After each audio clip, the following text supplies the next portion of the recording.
Olá pessoal, aqui é o Rodolfo Lacerda. Estou de volta para gravar a quarta parte do meu vídeo de NL10 Six Max no PokerStars. Logo na primeira mão desse vídeo a gente recebe um par de 3 e eu resolvo dar call.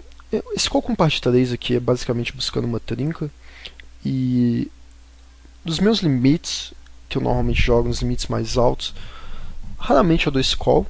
Normalmente ou eu dou t-bet ou fold, porque eu sei que os jogadores que estão abrindo no button são jogadores que abrem muitas mãos e jogam bem pós-flop, então quando vier minha trinca, eu não vou ser recompensado por tanto de vezes que eu gostaria de ser para justificar o meu call. Mas como eu estou jogando no limite mais baixo aqui, não somente eu acho que os jogadores não abrem tanto, ou seja, eles vão ter um range mais tight, então quando bater a minha trinca, a chance dele resolver continuar é maior. Eu também sei que, ainda para agir, tem um jogador fraco que provavelmente vai me pagar bem light,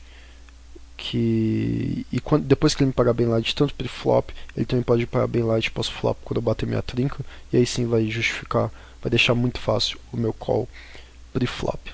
Então, por esses motivos, quando eu estou jogando contra jogadores que eu acho que são jogadores fracos na mesa, eu vou dar esse call. Talvez seja um call contra alguns jogadores, na realidade vai ser um call ligeiramente menos EV, mas contra outros vai ser muito mais EV, ou seja, contra alguns jogadores a expectativa de ganho provavelmente vai ser ligeiramente negativa, mas contra outros vai ser bastante positiva. Então, no vácuo, na dúvida, eu prefiro o call. Você pode sempre também dar t-bet, mas eu não gosto de dar t-bet com pares contra jogadores fracos estando fora de posição. Esse rei 5 off, enfrentando o mid-raise, eu vou dar fold, é meio esquisito.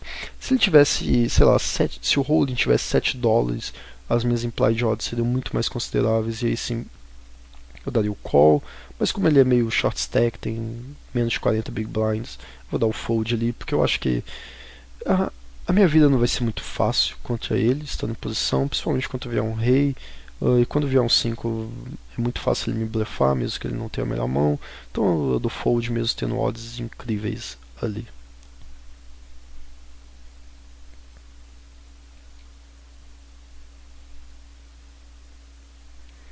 Cinco 7 chegar em fold, vou abrir tranquilamente.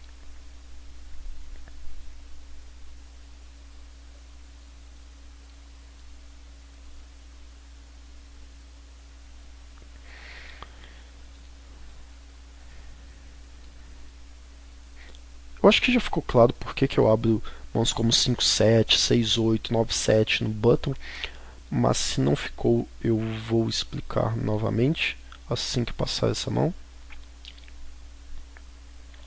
Perfeito. Eu abro mãos especulativas e fracas como 5-7 e afins no button, porque quando eu abro no button eu tenho garantido para mim que eu vou ter posição absoluta sobre os meus oponentes, e a posição tem um valor imenso, é incrivelmente, valioso ter posição no Texas Hold'em, não só no Texas Hold'em, mas no poker em geral. Acho que em Omaha é ainda mais valioso, mas em Texas Hold'em posição é muito valioso. Então, quando eu sei que eu vou ter posição, não importa o que aconteça, eu vou aumentar consideravelmente o número de mãos que eu posso jogar. Além disso, quando eu dou raise no button, eu sei que só tem dois jogadores para agirem, e a chance deles terem uma mão sólida é muito baixa, e mesmo que eles tenham uma mão sólida ou uma mão que eles considerem sólida, eu vou ter agressão pre-flop, e eu vou ter posição, e eu vou ser um jogador que joga bem. Por causa disso eu vou conseguir jogar o pós-flop. Eu vou fazer que o pós-flop ocorra da maneira que eu quero que ocorra.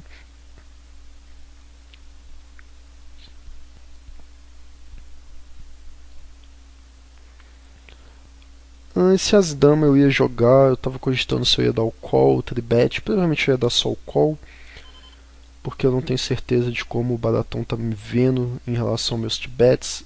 Talvez se eu desse t-bet eu ia querer pagar um 4-bet, mas eu ia ficar meio em dúvida, então por isso eu só ia dar o call e facilitar a minha vida, não me colocar nesse jogo de adivinhação. Quando vocês colocam em jogos de adivinhação, a chance de você errar é muito maior. Mas teve um t-bet na frente, eu vou respeitar o combo day, ele não é como se ele estivesse dando t-bet toda hora para eu achar que as e dama é nuts e resolver voltar por cima ou pagar. Provavelmente eu não voltaria por cima, eu não pagaria quase nunca, mas sim voltaria por cima. Mas eu vou respeitar, eu vou dar méritos para ele, vou dar fold ali.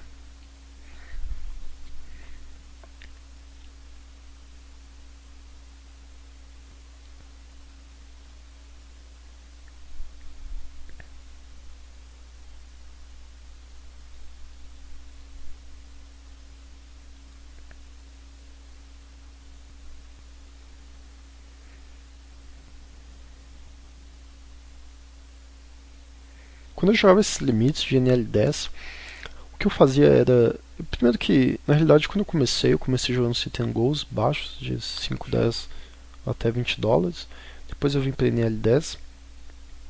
Quando eu vim para NL10, eu tinha uma fundação básica de poker, eu sabia conceitos básicos, mas todos os conceitos que eu sabia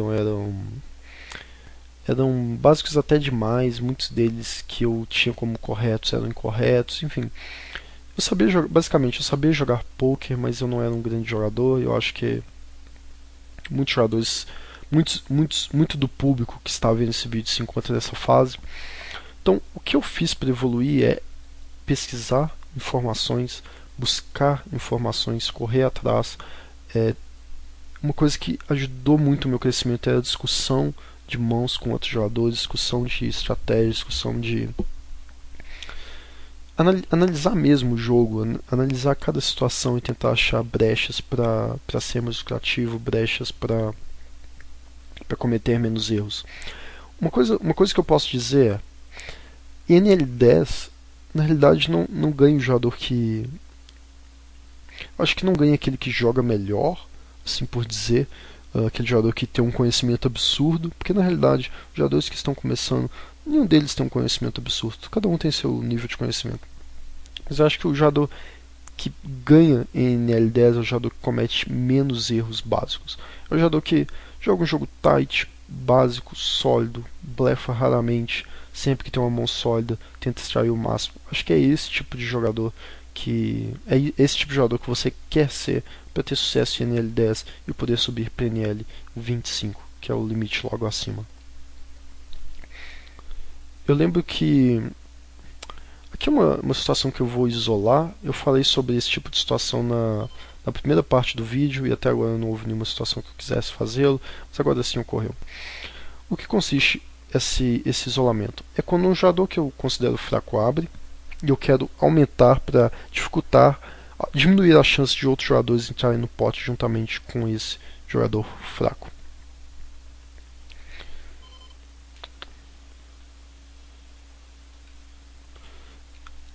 O jogador fraco entrou apostando, pode ser que ele tenha um as, mas se ele tem um as não importa, a gente vai pro chão, ele tem menos 50, ele tem 50 big blinds, é ok, machuca, mas ainda assim eu acho que o range dele consiste não só em as, mas também em valetes e definitivamente flush draws. Do turn eu vou all in porque eu tenho que me proteger contra flush draws, não só me proteger no sentido de aquilo que eu já mencionei, não só me proteger no sentido de não dar um river gratuito para ele, mas também eu quero maximizar o meu valor. Eu quero garantir que, caso ele tenha um draw, ele vá me dar dinheiro.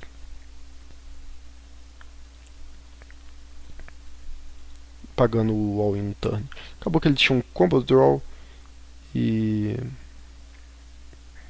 infelizmente o draw dele bateu, faz parte, mas jogamos da maneira correta, nossa leitura estava certa, por causa disso estou feliz. Então, mas voltando à discussão do que é o isolamento que eu mencionei. Isolamento é basicamente quando um jogador fraco abre, ou qualquer jogador abre e você quer garantir quer maximizar a chance de você jogar heads up contra esse jogador.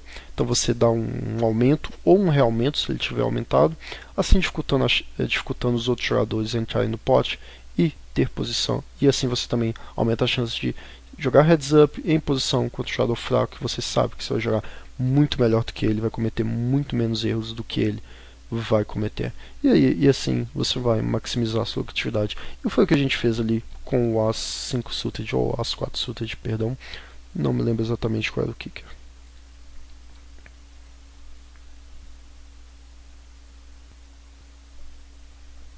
O Optimus entra de call no Small Blind. Isso pra mim é fraqueza.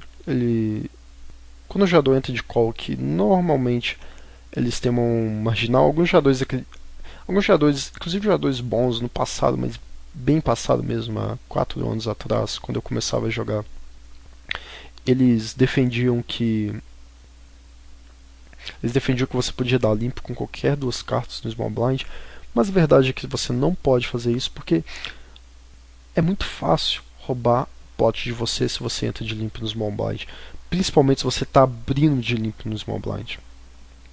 Então, sempre que eu vejo um jogador abrindo de limpo, eu dou raise ou aumento com praticamente qualquer 2 cartas, sem medo algum. Eu sei que ou eu vou ganhar pre-flop ou eu vou ganhar no flop a maior parte das vezes. Algumas vezes o oponente vai bater alguma coisa, mas a maior parte das vezes ele não vai ter nada para continuar pre-flop ou pós-flop, e aí o dinheiro vai vir para mim sem que ele perceba, e isso é o mais interessante. Parte 2 aqui, o nosso fraco amigo Kokei entra de limpo. Eu iria isolar ele com o meu par de 2, mas como o Optimus já deu raise, agora eu quero dar o call para garantir que o Kokei também entre no pote. Tem um pote com 3 jogadores tentando assim maximizar minhas implied odds para quando bater a minha trinca, ou seja, tentando assim maximizar o tanto que eu posso ganhar nas vezes que bater a minha trinca, porque se tem 2 jogadores se tem 2 oponentes no pote, a chance de ganhar é muito maior do que se tiver. O tanto que eu posso ganhar é muito maior do que se tivesse só um oponente, obviamente. Eu apostei no flop meio que. Eu acho que eu tenho a melhor mão, então default logo, eu quero garantir logo. Mas no turn eu acho que ele vai me parar com overcards, alguns draws, tipo as-dama com dama de coração. Por isso eu apostei novamente, para garantir também que ele não blefe essas mãos no river. Eu apostei meio pote, não precisa apostar mais do que isso. Perdão. Mas no river, quando o board dobra e meu par de 2 fica inútil, eu acho que se ele tiver um asa ali, de qualquer maneira ele não vai dar fold, então eu estaria apostando basicamente para ele dar fold em algo como rei dama ou algo assim, que ainda assim ele pode se convencer a dar call. Enfim, foi um péssimo river, mas eu não acho que valia a pena blefar ali, porque um jogador fraco pode se convencer a parar com mãos bem marginais ali.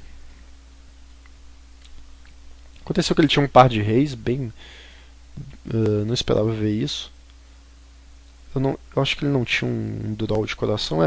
Ele jogou até ele jogou de uma maneira passiva, passiva e segura, esperando, tentando investir o mínimo possível, querendo ir pro showdown investindo o mínimo possível, com medo do board. Faz sentido. Eu não o reprimo por causa disso. Mas eu acho que eu quase nunca adotaria a linha dele. Mas por motivos diferentes, porque eu acho que quando eu adoto a linha contra jogadores sólidos eu sei que eu estou gritando fraqueza, e por causa disso eu posso enfrentar até mesmo overbets, o que não é muito interessante, porque eles também podem fazer isso com mãos sólidas. Enfim, começa a entrar um jogo de level que não tem por que a gente ficar discutindo agora, porque é uma outra dinâmica. Quanto o Kokei, que é o nosso amigo fraco, eu apostei no flop, uma continuation bet fraca, pelo toda aquela historinha que eu já expliquei. Se a gente vai blefar, a gente blefa no flop de maneira com uma aposta fraca. Mas no turn a gente pega um draw. Algumas vezes o Kokei vai ter overcards, vai ter valete 9, 7, 6 com gutshot, coisas desse tipo. Então, sempre que eu tenho um redraw contra esse tipo de jogador no turn, eu não sempre, mas normalmente eu vou apostar novamente, porque algumas vezes eles vão dar fold, outras vezes, acredite se quiser, eles vão pagar com mãos piores. Além disso, às vezes que eles pagam com mãos melhores ou não, a gente está construindo um pote para as vezes que bater o flush no river, e se ele tiver um pedaço do board, a gente pode ganhar um pote interessante.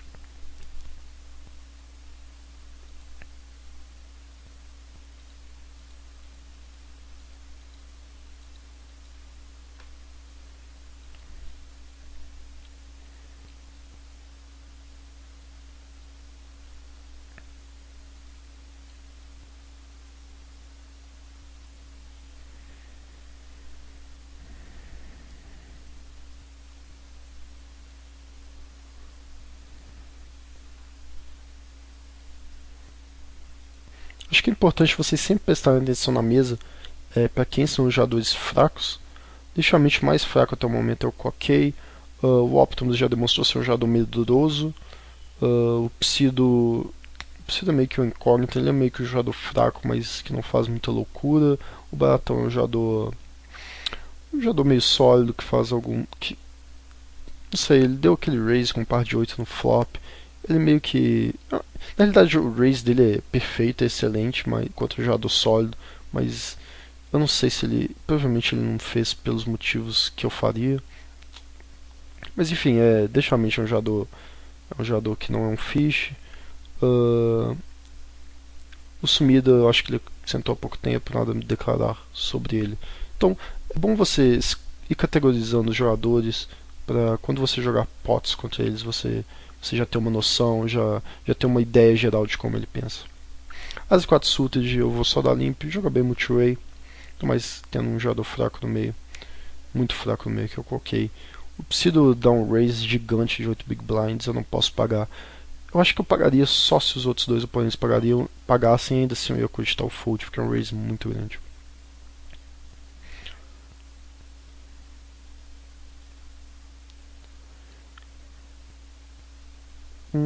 Eu vou dar um raise aqui, não precisa ser um raise grande, apenas algo para dificultar a vida dos meus dois oponentes. O motivo de eu estar dando esse raise é para isolar o Kokei, exatamente aquilo que eu já expliquei quando eu tinha um Ase 4 ou Ase 5 suited, não me lembro exatamente, que é garantir que eu vou ver um pot heads up contra um jogador fraco. Quando ele está apostando meio pot, eu fico meio em dúvida. Acho que ele definitivamente tem algum pedaço do board. Eu vou só dar call e provavelmente dar fold no turn, porque se ele tem um pedaço do board, é um pedaço que provavelmente é maior que o meu, porque o meu valete é um kicker ruim, uma dama e um rei tá na minha frente. Então eu vou respeitar ele, vou dar fold, porque se a gente se lembra, se vocês se lembrarem da mão, acho que não foi nessa parte da mão que ele tinha, ou foi, enfim, não me lembro certo em que parte foi. Uma mão que eu tinha Ase 4, eu dei raise, ele entrou apostando, ele tinha um draw mais um par, então quando ele entra apostando, normalmente significa que ele tem um pedaço do board, eu vou assumir isso, a não ser que ele prove o contrário. Perdão. O Baratão me deu uma 3-bet, eu tenho Rei Valete suited de uma mão linda, perfeita, maravilhosa, mas não é forte o suficiente para dar call numa 3-bet. Rei Dama suited, eu cogitaria Rei Valete suited contra um jogador que eu não tenho ainda, porque eu assumi que está me dando 3-bet light. Eu não vou defender, porque é muito fácil eu me convencer a defender, sendo que pode ser que o oponente só tenha mãos melhores do que a minha, que estejam me dominando, e aí mesmo que venha meu rei ou valete, eu perca um stack inteiro. Eu queria falar um pouco mais sobre por que eu dei o re-raise com o valete 7 off contra o Kokei. Não é porque eu acho que o valete 7 off é uma mão excelente, não dei re-raise com esse tipo de mão normalmente, mas sendo um jogador fraco, eu acho que sempre que é uma mão que pode fazer um top pair semi-decente, um top pair ainda fraco, mas é sempre decente. Eu ficaria muito mais feliz se eu tivesse feito isso com o Rei 9 off do que o Valete 7 off, mas ainda assim ok, assumir que ele é um jogador fraco, marginal, que vai tomar decisões ruins. Porque eu vou ter posição, eu vou poder dar uma c-bet e blefá-lo várias vezes. Quando ele me pagar, eu vou poder administrar muito bem quando eu tenho ou não a melhor mão e extrair valor quase sempre que eu tiver a melhor mão. No flop, ele entrou apostando, eu acho que isso demonstra que ele tem um pedaço do board. Eu não quero dar raise porque eu sei que ele não vai dar fold. Então eu vou dar call meio que para ver reavaliar o turn, ver o que vai acontecer. Se ele apostar de novo uma bet consistente, foi uma bet de menos de meio pot que ele deu, mas ainda sendo uma bet consistente a ponto de eu não poder pagá-la, eu dou fold tranquilamente. E pessoal, vou finalizar aqui essa parte logo que eu acabar essa mão. Contra o Psido. E ele deu fold. Bem pessoal, agradeço novamente a atenção de todos. Eu já vou começar a gravar a próxima parte, então se você chegou até aqui, por favor, continue até a próxima parte, que definitivamente vão ter mãos interessantes. Eu vou estender um pouco mais, porque eu não consegui me segurar e tenho que dar esse raise com 7, 6 off. Uma mão tão linda como essa, não tem como eu não dar raise. O baratão deu 3-bet, eu vou fazer uma ceninha e vou dar fold. Eu acho que a frequência dele de 3-bet já está começando a ficar alta, eu acho que ele está começando a blefar, eu vou começar a me adaptar em relação a isso. Então é isso, pessoal, até a próxima parte, um grande abraço.